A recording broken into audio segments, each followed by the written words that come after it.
Hello, this is John Kohler with discountjuicers.com. Hopefully you've all seen my demonstration on the 8005 Omega juicer, which is this guy right here on YouTube. And now we're going to have a demonstration of the new model. It's the Omega 8006 juicer.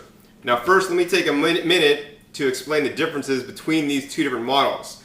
Mainly, they're both, the power of the motor is identical. They're both basically, with gear reduction, it's about 2 horsepower equivalent. They both run at the same RPM, which is about 80 RPM, so it runs really, really slowly. The main differences are, as you can see, the housing. So this one has a built-in handle, and this one actually has a flip-up handle. They're both actually chrome-plated plastic, okay? And they have a nice black and chrome look. Now the differences come into play when you start taking the machines apart. We take this machine apart. You'll see in here we have a white auger. Now this auger here is just made out of basically a hardened melamine product. And if we look in this juicer here, the 8006,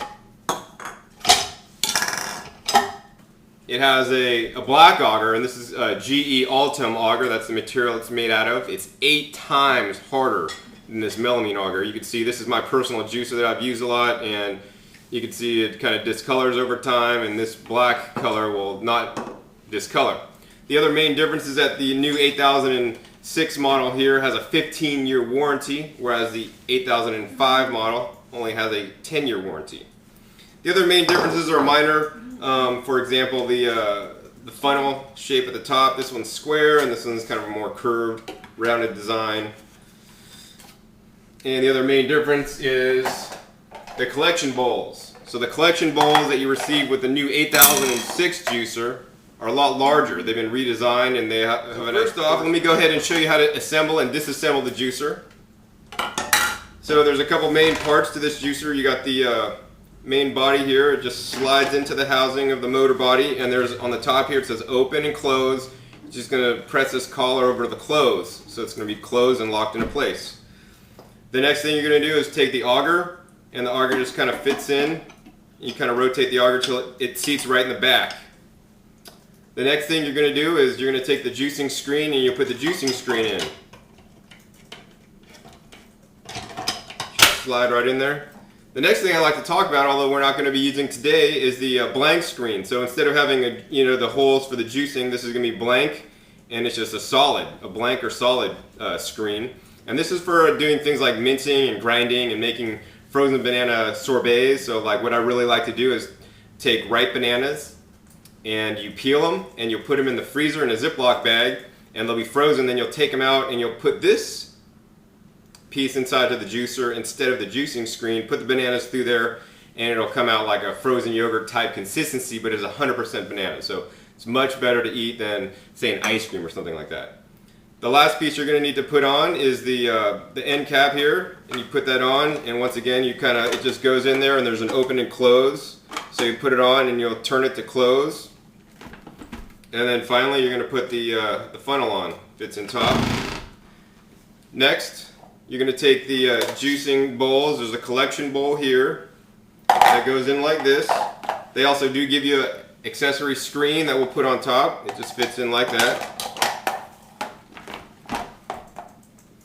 And then this is the pulp catch container. Now you can line the pulp catch container with a plastic bag if you'd like to make cleanup a little bit easier, and that just goes right there. The other thing that you get with the machine is a pusher. Now you should only ever use the pusher when you're juicing. If you stick a knife or anything else down the machine or fingers, you could potentially damage yourself and or the machine or yourself. So only use a pusher. Now there's 2 ends of the pusher. You should probably use the side of the pusher that has this little rubber ring or ring around it, which is the larger side. The smaller side is for handling and pushing things down in. Now as you can see, we're going to juice today. We have some celery, some cucumber, some carrots, apples, and some leafy greens, including some dino kale and some collard greens. So we're going to juice those today. Now when juicing with this juicer, the most important thing to remember is that you want to rotate or alternate the produce that you're juicing inside it. So first we're going to turn the juicer on. And there's a switch right here in the back. And so first we're going to put in a carrot. So you can see I just put the carrot, and it just basically takes a chunk of the carrot. I'm not even pushing it in. I mean, it's almost self-feeding. And you'll see the pulp come out the front and the juice come out of the bottom. So next, now to help push the carrot in, instead of using the pusher, we're going to push some celery in there. It'll help push that carrot in.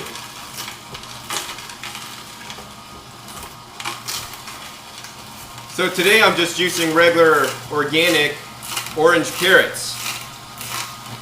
What I prefer more though is heirloom carrots. So heirloom carrots are sometimes yellow or red or white or purple, and they have a lot less sugar content than regular orange carrots.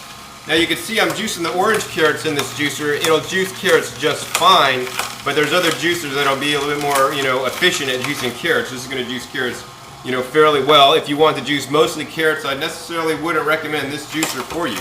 This juicer is excellent for juicing things such as wheatgrass and leafy greens. I'm going to use the pusher on this carrot here, a little big piece. This juicer is really good for juicing things like leafy greens and wheatgrass, celery, cucumbers. Not really recommended for juicing fruit. Today we're going to juice some apples. Got some apples here. We'll put a piece of apple in there, push it in there. Now this juicer will juice fruit, don't get me wrong, but the thing is, I think in general fruits aren't necessarily meant to be juiced. They're best to be eaten or blended. I mean, imagine if we put some blueberries in here. We could juice some blueberries and maybe get, a small amount of juice and a lot of pulp, and a lot of the benefits of the blueberries are not going to be seen because it's going out on the fiber, and you're throwing that away, and blueberries are so expensive. So it's always best, in my opinion, to be juicing your greens, and that's where this juicer really excels. If you're into the raw foods diet, this juicer will make a great juicer for you, because it is able to juice and have multi-functions. So we're going to juice here really quick some more cucumbers. And the other things that we have. And always when you're feeding produce into the juicer, feed the small end first. So on this carrot, you'd want to feed this end first, not that end. It'll make feeding much easier.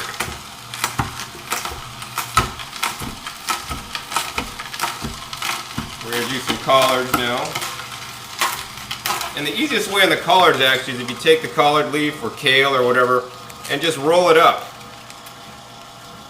If you roll it up, it'll feed really nicely into the juicer. It'll give a little push with the pusher.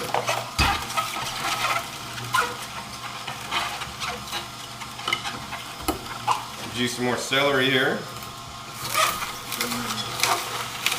Now I did want to show you how easy this juicer is to clean, so let's go ahead and juice a couple more produce items, and then we'll take the juicer apart and I'll show you how easy it is to clean.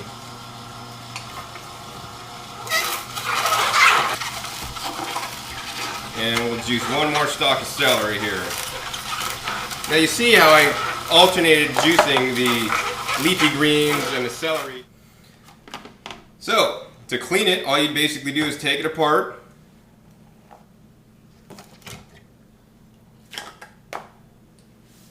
And we'll turn the water on here.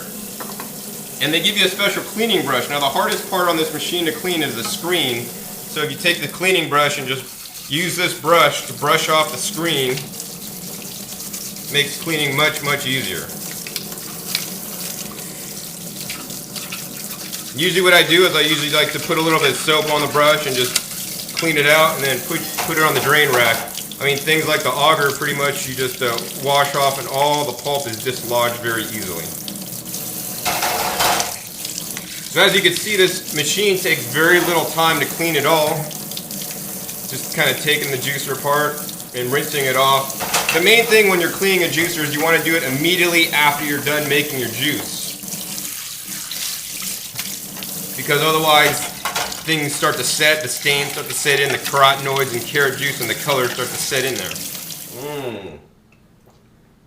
So delicious. Thank you, and be sure to visit discountjuicers.com/YouTube for a special offer on the Omega 8006 juicer.